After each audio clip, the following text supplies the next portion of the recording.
want to thank all of you. You know, my whole career, everyone counted me out, and even this show, I was counted out actually. My whole career, everyone counted me out, even at this show. ये word से guys निक के रोते हुए, खुशी के आंसू रोते हुए when he won the title of New York pro second time in his career. और ये विक्ट्री उनके लिए गाइज, उनकी मॉम के लिए कितना ज़्यादा मैटर करती है ये बताते हुए। Now this is true body building guys, मतलब goose bumps, totally unreal goose bumps. एक ऐसा बॉडी बिल्डर जिसके पास वो ओल्ड टाइम की फायर है, डेडिकेशन है, डिसिप्लिन है, who wants it bad, man really really bad, who works hard like crazy, जिसके खुद के genetics are against him but वो उन्हें डिफाई करते हैं। he did as much as he loved, एक पूरी मेजॉरिटी दो भागों में डिवाइडेड है बट उसके बाद भी he does not give up, he keeps on fighting। वो सब चीज़ों को डिफाई करते हैं और जीत जाते हैं, जिसके जीतने पर गाइस आप उसके कंपेटिटर्स को देखो किस तरह से देवर क्लैपिंग, बिकॉज दे न्यू कि इस बंदे ने कितना ज़्यादा हार्ड वर्क करा है, how much he deserves it. This man really really deserves it. Look at these comments. Man मैं चाहता हूँ निक वॉकर को ओलंपिया का टाइटल जीतते हुए so bad. This dude's work ethic, drive and consistency is crazy. Best Nick to date. Dude just never ever misses. Yes guys, Nick never ever misses on the stage. It's crazy how much he has changed from Pittsburgh to here. It's crazy what a peak week can do. Yes guys, सबको बिल्कुल surprise कर दिया है जिस तरह से Pittsburgh pro से अब तक एक वीक के अंदर इन्होंने अपनी फिजिक में इतना ज़्यादा ह्यूज ड्रास्टिक चेंज करके हमें दिखा दिया है। तो मैन ये तो सिर्फ कुछ कमेंट्स हैं जो मैं पढ़ रहा हूँ आपके सामने, लेकिन Nick has won the title of New York pro, खुद को प्रूव कर दिया है, अपने हेटर्स को एकदम से साइलेंट कर दिया अपने वर्क से, अपने एफर्ट से, अपनी डेडिकेशन से। और मैन इस बात से मुझे एक चीज़ याद आई, अब आप लोग बताओ क्या मैं लॉन्ग वीडियो बनाऊं या फिर शॉर्ट वीडियोस, बिकॉज कई सारे लोग कमेंट सेक्शन में मुझे बोल रहे हैं कि मैन इतना ज़्यादा आप वीडियो को लंबा कर देते हो, हमें इतनी डिटेल में मत बताओ। तो मैन आप मुझे बताओ क्या मैं कुछ भी अपने घर की बात कर रहा हूँ उस वीडियो में, क्या मैं अपडेट को अच्छे से कवर नहीं कर रहा, क्या मैं आप लोगों के लिए डिटेल में उस चीज़ को बताना नहीं चाह रहा ताकि आप लोगों को बेहतर तरीके से समझ में आए। अब मैं जानता हूँ गाइस कि आप में से ज़्यादातर लोग एक लॉन्ग वीडियो यानी कि जिसमें हर चीज़ डिटेल में कवर करी है एथलीट के बारे में ऐसे ही देखना चाहता हूँ, बट 2-3 लोग हैं जिनको बहुत ही शॉर्ट एंड क्रिस्प वीडियो देखनी है। तो डोंट वरी, आप लोगों के लिए मैं डिटेल में वीडियो ही बनाऊंगा ताकि आप लोगों को अच्छे से अपडेट मिले और सारी चीज़ें अच्छे से बिल्कुल समझ में आए। एनीवेज, अब इस बात को हम कहाँ लेके बैठ गए मैन, ये तो न्यूयॉर्क प्रो की बात करने का टाइम है। अब बात करते हैं स्टार्ट से। Like I said guys, no one should doubt Nick's abilities. इन्होंने ये टाइटल जीत लिया है। Nick Walker at this show अपने ही अलग लेवल पर थे, मतलब कंडीशनिंग में उनके आसपास भी नहीं था कोई भी। यहाँ पर मार्टिन फिट्जवाटर आए हैं सेकंड, टोनी ओबर्टन आए हैं थर्ड और बीफ स्टू सरप्राइजिंगली गाइस यहाँ पर फोर्थ पर प्लेस हुए हैं। अब अगर एक एक करके सबके बारे में बात करी जाए तो गाइस फर्स्ट कॉल आउट में आप देख सकते हो यहाँ पर निक वॉकर हैं, टोनी ओबर्टन है, मार्टिन फिट्जवाटर, बीफ स्टू और फिफ्थ एथलीट जो है यहाँ पर वो है एंजल कार्लट्रॉन। तो गाइज ये कॉल आउट काफ़ी अच्छा हुआ, बट डेफिनेटली आप देख सकते हो कंडीशन में यहाँ निक के आसपास कोई भी नहीं था, but Martin was surprisingly good man, मतलब बहुत ज़्यादा अमेजिंग मार्टिन लग रहे थे। टोनियो थोड़े से मुझे डाउन लगे इन फ्रंट ऑफ मार्टिन। साथ में guys beef stew has surprised us all, मतलब इतना ज़्यादा मसल मास उन्होंने ऐड कर लिया है कि वो इस वक्त स्टेज पर पता लग रहा था। हमें ये तो पता था कि ऑफ सीजन लेने के बाद बीफ स्टू बहुत ज़्यादा इंप्रूव हो गए हैं, साइज़ लेकर आएंगे अच्छा, लेकिन उसके बाद भी जिस तरह से वो दिख रहे थे ऐसा बिल्कुल नहीं लग रहा था कि वो थोड़ी सी भी साइज़ लैग कर रहे हैं। बहुत ही ज़्यादा टो टू टो सबके सामने यहाँ पर खड़े हुए दिखे बीफ स्टू, तो it was really good. It's just अपनी कंडीशनिंग में वो थोड़ा सा लैग करते हुए दिखे, इसीलिए वो और ऊपर प्लेस नहीं हो पाए, वरना कंपेटिटिव तो मैच सभी थे यहाँ पर। शो बहुत ही स्ट्रांग था, सारे जितने भी टॉप 6 के कंपेटिटर थे सब बहुत ही स्ट्रांग आए थे। लाइटिंग शो की काफ़ी अच्छी थी, वो पीछे आप देख सकते हो स्टेज के बैकग्राउंड में कोई एलईडी लाइट्स वगैरह नहीं चल रही थी, बल्कि एक बैनर टाइप लगा हुआ था और ब्लैक बैकग्राउंड ही छोड़ रखा था। तो आई थिंक ऑर्गेनाइजर्स अब ना लोगों की सुन रहे हैं, जिस तरह से वो शो को देखना चाहते हैं उसी तरह से बैकग्राउंड, उसी तरह से लाइटिंग वगैरह सब सेट करके दे रहे हैं। और ये चीज़ गाइस बहुत ही अच्छी जा रही है, बिकॉज आप देख सकते हो यहाँ पर सारे एफर्ट्स, सारा हार्डवर्क हर एक एथलीट का बहुत ज़्यादा विजिबल था। यहाँ पर अगर डिसअपॉइंट करने की बात करूँ तो गाइस क्विंटन बीसफुट ने करा। क्विंटन को डेफिनेटली अभी भी काफ़ी अच्छा साइज अपने फेम पर ऐड करना है, और आई थिंक वो 7th या 8th पर यहाँ पर प्लेस हुए हैं। ये तो स्कोर कार्ड आने पर ही पता लग गया, बट सेकंड कॉल आउट में जिस तरह से वो जज करे जा रहे थे मैन, और जिस तरह से उन्हें मूव कर दिया गया और जिस तरह से दूसरे एथलीट्स के सामने वो लग रहे थे इन टर्म्स ऑफ साइज, देखो कंडीशनिंग में वो कहीं लैक नहीं कर रहे थे, but in terms of size वो काफ़ी हैवीली लैक करते हुए दिखाई दिए। और इतना सारा ऑफ सीजन लेने के बाद भी वो ऑलमोस्ट ऐसे ही लग रहे थे जैसे वो पहले कभी 1.5 साल 2 साल पहले स्टेज पर दिखा करते थे, अगर उससे वर्स नहीं दिख रहे थे तो आप समझ जाओ कितना ज़्यादा वो साइज लैग करते हुए दिखे। इनफैक्ट ऐसा भी देखा जा रहा है और बोला जा रहा है कि ऑफ सीजन में जितना भी मसल मास उन्होंने गेन करा था किसी रीज़न की वजह से उन्होंने वो लूज़ कर दिया प्रेप के दौरान, और अब यहाँ पर उस साइज़ के साथ नहीं दिखे, तो उनकी सारी मेहनत बेकार हो गई। बट एनीवेज जो भी होगा, डिसअपॉइंटेड वो बहुत ज़्यादा थे, उनके फेस से पता लग रहा था जब वो सेकंड कॉल आउट में मूव हुए। और ऐसा नहीं है कि उन्होंने साइज ऐड करने का ट्राई नहीं करा, उन्होंने बहुत ट्राई कराएगा। इस 2 साल उन्होंने पूरी मेहनत करी और काफ़ी आगे आ भी गए थे वो। बट वही है कि इनको अभी भी और ज़्यादा साइज़ की रिक्वायरमेंट है। फ्रेम बहुत ही ह्यूज है, हाइट बहुत अच्छी है, तो मैन वही डिसएडवांटेज बन जाता है कहीं ना कहीं। देखो कंडीशनिंग में मैं बोलूँगा कहीं भी लैक नहीं कर रहे थे, बट वही है साइज़ के मामले में तो बहुत ज़्यादा सिवियरली लैक करते हुए हमें दिखाई दिए। तो एनीवेज गाइस बात करते हैं अब कॉल आउट की। तो इन्होंने गाइस फाइनल कॉल आउट की तरह यहाँ पर बुला लिया 4 एथलीट्स को। ये मैं प्री जजिंग की बात कर रहा हूँ। बीफ्स टू, टोनी ओबर्टन, मार्टिन फिट्जवाटर और निक वॉकर। तो मैन सबसे पहले इन्होंने बीच में यहाँ पर मूव कर दिया निक वॉकर को और मार्टिन फिट्जवाटर को, और उसके थोड़ी देर बाद गाइस जब इन्होंने दोबारा से बुलाकर इनको मूव करा तो पता है किसको बीच में मूव कर दिया? वहाँ पर इन्होंने मूव कर दिया मार्टिन फिट्जवाटर और टोनी ओबर्टन को। तो मैन वहाँ पर निक सोच रहे होंगे ये हो क्या रहा है, इन दोनों को क्या फर्स्ट एंड सेकंड के लिए कंसीडर करा जा रहा है? बट नहीं, ये चीज़ वेरी एविडेंट थी, बहुत ही ज़्यादा क्लियर थी कि निक को ऑलरेडी टाइटल होल्डर के लिए डिसाइड कर लिया गया या फिर फर्स्ट सेकंड के लिए कंपेयर करने के लिए कंसीडर कर लिया गया है। यहाँ पर अब टोनियो और मार्टिन के बीच में जजेस देखना चाहते हैं कि सेकंड थर्ड प्लेस के लिए वो कहाँ पर किसको प्लेस कर सकते हैं। तो man Martin was absolutely a force, he was looking really really good. देखो यहाँ पर डेट्रॉयट प्रो से थोड़े से वो डाउन लगे, उतने बेटर नहीं लगे जितने वो डेट्रॉयट प्रो में लगे थे। उसके बाद भी जिस तरह की इंप्रूवमेंट्स मार्टिन ने कर ली है ना इतने कम टाइम पीरियड में, दैट इज़ रियली अमेजिंग। यहाँ पर मार्टिन 100% नहीं थे, स्टार्टिंग में काफ़ी अच्छे लग रहे थे, बट जैसे जैसे पोजिंग करवा रहे थे थोड़े से वो फेड होते जा रहे थे।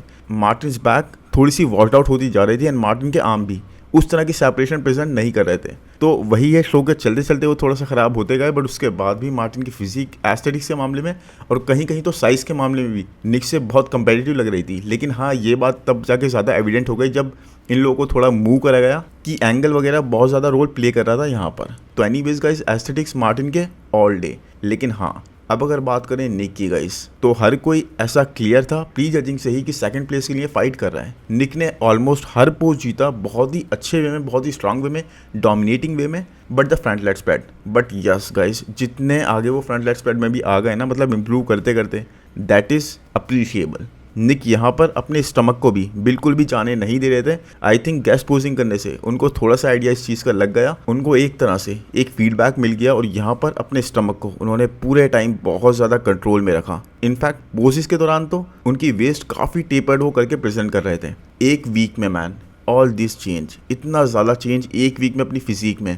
आई मीन मैट जॉनसन ने जैसा बोला था ना पहले गैस पोजिंग के बाद में कि ये हमने पीक नहीं करी, यहाँ पे ये बिना पंप के हैं, बहुत ज़्यादा वाटर होल्ड कर रहे हैं और बहुत ज़्यादा मील्स ले चुके हैं, तो आप लोग अभी समझ ही नहीं पा रहे इस बारे में, बिकॉज आप लोगों ने बॉडी बिल्डिंग को इस तरह से इतने क्लोजली कभी भी विटनेस करा ही नहीं है। तो वो बिल्कुल सही साबित हुआ, बिकॉज निक वॉकर और मैट जॉनसन ने दोनों ने एक तरह से गाइस मैजिक कर दिया है। एक वीक की फिजिक में इतना ज़्यादा डिफरेंस, मतलब मेरा भाई जब देख रहा था ना प्री जजिंग को, तो वो कह रहा था कि भाई एक वीक में इतना डिफरेंस कैसे कर दिया निक वॉकर ने, and that was magical guys. ये होता है जब आप हार्डवर्क करते हो, जब आप एक बंदे की फिजिक को बहुत अच्छे से लर्न कर लेते हो, रीड कर लेते हो, और उसी तरीके से उस पर वो एथिक्स वर्क करते हैं। मतलब इस पे डाउट हम क्यों कर रहे हैं? हम निक की परफॉर्मेंस को डाउट कर ही क्यों रहे थे? क्या अभी तक जब से वो compete कर रहे हैं उन्होंने कभी भी स्टेज पे ये मार्क मिस करा? No man, he has never missed. कभी भी उन्होंने स्टेज पे ये मार्क मिस नहीं करा है, तो हमारे पास कोई रीज़न नहीं था। लेकिन उसके बाद भी लोगों को कुछ ना कुछ हेट करने के लिए चाहिए, तो they always hate on Nick Walker. But yes, इसके साथ ही उन्होंने कई सारे फैंस भी गेन करे हैं, हमेशा से करते आ रहे हैं,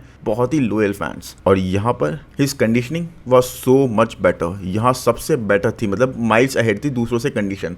आप साइड पोजिस देखो गाइस, किस तरह की थिकनेस, किस तरह की डेंसिटी यहाँ पे निक प्रेजेंट कर रहे हैं, कोई भी आसपास नहीं है। इनका साइड लेग देखो, यस फ्रंट पोजिस में थोड़े से लैग करते हुए दिखे इन terms of quad size, but उसके बाद भी गाइस इनके लेग्स अगर चाहे सबसे ज़्यादा स्वीपी ना हो या बिगर ना लग रहे हो यहाँ पर, but the detail with separation that was on another level guys. उसमें यहाँ पर इनको कोई भी टच नहीं कर रहा था। उसी वजह से ये अपने इस थोड़े स्वीप्स की कमी को बैलेंस कर रहे थे। निक ब्रॉट इट मैन, मतलब बैक शॉट्स आप देखो कितने ज़्यादा निक के इंप्रूव हो चुके हैं। इनकी हैमस्ट्रिंग देखो किस तरह से इनके मसल्स दिख रहे हैं, हैमस्ट्रिंग के किस तरह से खिंचाव वो पता लग रहा है। ग्लूट्स की कंडीशन देखो, ये स्ट्राइशंस देखो, बैक की डिटेल्स देखो गाइस, और टेपर देखो कितना अमेजिंग यहाँ पर आ रहा है। तो वही है गाइस, बैक शॉट्स में निक वाज अनडिनाइबल, कोई भी पास नहीं था। साइड शॉट्स में निक वर इंक्रेडिबल, मतलब आप देखो साइड ट्राइसेप में किस तरह से अपने गट को इन्होंने कंट्रोल कर रखा है। पहले कभी भी ये करते थे कंट्रोल गट को यहाँ पर, लेकिन इस तरह से नहीं करते जैसे डिटेल ये यहाँ पर प्रेजेंट कर रहे थे। बिल्कुल वो रेशे पता लग रहे थे इनके साइड लेग के, और फ्रंट पोजीशन में वो सेपरेशन, मैन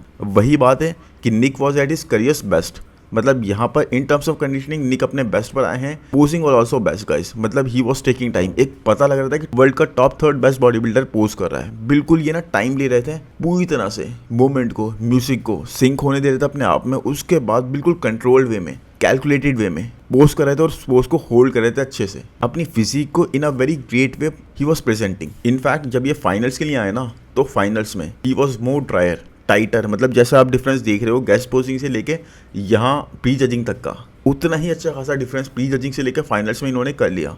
तो लोग इस चीज़ से और भी ज़्यादा सरप्राइज हो गए थे। And it's like he was on a mission guys, he was really on a mission to prove everyone wrong. हर किसी को गलत साबित करने के लिए यहाँ पर ये आए थे। आई एम रियली इम्प्रेस्ड कि किस तरह निक ने अपने फ्रंट लेग स्प्रेड पोज को भी, जो अभी भी उनका वर्स्ट पोज है, इस बारे में कोई भी क्वेश्चन रेज नहीं होता है, बट उसके बाद भी कितना ज़्यादा इन्होंने इसको इम्प्रूव करने की कोशिश करी है, कितना ज़्यादा ये आगे ले आए हैं उस टाइम से जो इनका बहुत ज़्यादा अनकंफर्टेबल पोज कहलाता था। ये चीज़ बहुत ही काबिल तारीफ़ है।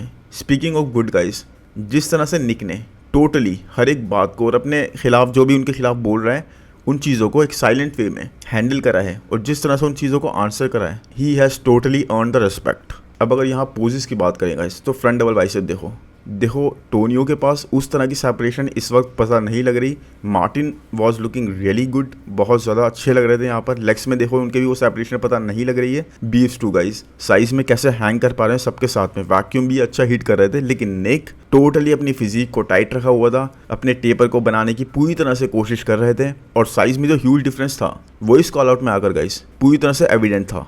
उसके बाद अगर हम इस बैक डबल बाइसेप पोज को देखें तो यहाँ पर देखो कितना ज़्यादा अपने आप को इस पूरी लीग में इन्होंने आगे कर दिया। देखो यहाँ बैक मुझे टोनियो की काफ़ी अच्छी लग रही थी मार्टिन के कंपैरिजन में, बट मार्टिन की बैक वर वाइडर, थोड़ी वाइडर साइड पे लग रही थी। प्लस उनके ग्लूट्स और हैमस्ट्रिंग को देखो तो अच्छे डिफाइंड लग रहे थे। लेकिन निक की हैमस्ट्रिंग पूरी तरह से पील थी और बैक की डिटेल्स नेक्स्ट लेवल पर थी। तो यहाँ पर भी गाइस बैक पोजीशन निक के डायरेक्ट के बाद मैं आपसे बोलता आ रहा हूँ, अब यहाँ पर भी आप देख सकते हो पूरी तरह से एविडेंट है। ये बैक लेग स्प्रेड पोज देखो, कितनी ज़्यादा वाइडर बैक, कितनी ज़्यादा थिकर बैक निक यहाँ पर प्रेजेंट कर रहे हैं। और साइड ट्राइसेप, यहाँ पर थोड़ा मुझे लग रहा था कि निक अपने स्टमक को जाने देंगे, बट नहीं मैन, इन्होंने यहाँ पर भी बहुत अच्छे से डिटेल प्रेजेंट करी। और साइड लेग में आप देखो कौन इनसे कंपेरेबल है, कोई भी आसपास भी नहीं है। इस तरह की कंडीशन, इस तरह की मसल मेच्योरिटी के साथ ये कैरी कर रहे थे अपनी फिजिक को। इनके चेस्ट को इन्होंने कितना ज़्यादा इंप्रूव कर लिया है लास्ट फीडबैक के बाद से, ये तो आपके सामने पूरी तरह से प्रेजेंट है।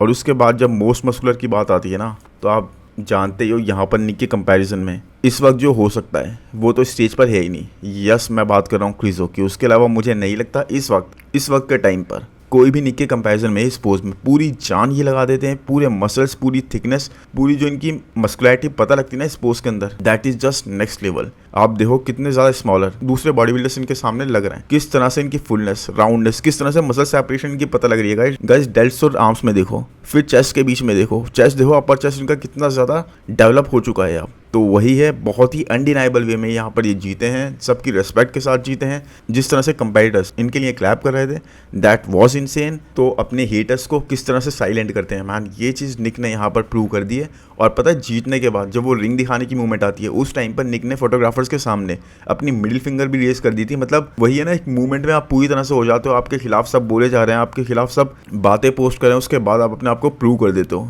तो एक मूवमेंट वो आ जाती है। मतलब कहीं ना कहीं चाहे आप वैसे हो या ना हो, जो भी हो, आप बोलते हो मैन देखो मैंने प्रूव कर दिया, अब आप चुप हो जाओ। तो उस तरीके से उन्होंने वो फिंगर भी शो कर दी। लेकिन एकदम से आई थिंक वो जोन आउट हो गए थे। उसके बाद वो जोन में वापस आए, उन्हें पता लगा कि बैन मैं कहाँ पर हूँ और ये मैं क्या चीज़ कर रहा हूँ, ये मेरे खिलाफ जा सकती है। फौरन से उन्होंने बिल्कुल ऐसे बोला कि नहीं नहीं नहीं नहीं नहीं, ये कुछ नहीं है, ये कुछ नहीं है, मैं ये करना नहीं चाहता था। तो इस तरीके से बहुत ही अच्छी मूवमेंट थी। और प्लस ये स्पीच इनकी जो लास्ट में इन्होंने दी, that was incredible, goose bumps देने वाली थी। और बता रही थी बिल्कुल उनके बारे में कि कितना ज़्यादा वो अपने आप को होल्ड करके रखते हैं, कितना ज़्यादा उनको सुनना पड़ता है, उसके बाद भी ही स्टेज कंपोज्ड, अपने आप को प्रूव करने की पूरी तरीके से कोशिश करते हैं। और मैन, जिस तरह से उनके बारे में पोस्ट हो रहा है ना, जिस तरह से उनके बारे में इस वक्त बात करी जा रही है आफ्टर दिस परफॉर्मेंस, तो आप समझ जाओ कितना ज़्यादा इन्होंने खुद को फिर से प्रूव कर दिया है। तो एनीवेज गाइज, इस शो में बहुत सारी अच्छी चीज़ें हुई, बहुत सारे दूसरे डिविजन्स के बारे में बात करनी है, उस बारे में वीडियो में लाऊंगा जल्दी ही।